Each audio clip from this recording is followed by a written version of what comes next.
আজকে তো রমজানের শেষ রাত, চারপাশে এক অদ্ভুত নীরবতা। মনে হচ্ছে কোনো প্রিয় মানুষ বিদায় নিতে যাচ্ছে।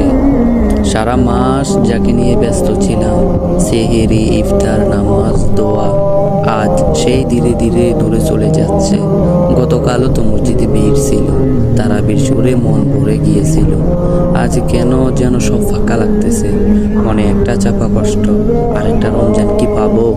রাতের আকাশের দিকে তাকিয়ে মনে হয় এই চারটা যেন বিদায়ের সাক্ষী।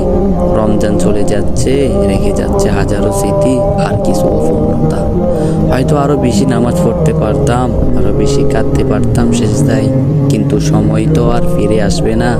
তবুও একটা আশার আলো আছে, ঈদ আসছে। খুশির দিন, কিন্তু সেই খুশির মাঝেও লুকিয়ে থাকবে একটা কষ্ট, রমজান আর নেই। শেষবারের মতো মনে মনে বলি, হে আল্লাহ, যদি আবার সুযোগ দাও পরের রমজানে আমি আরো ভালো হব। আর চোখের কোণে জমে থাকা জল নিয়ে নীরবে বিদায় জানাই প্রিয়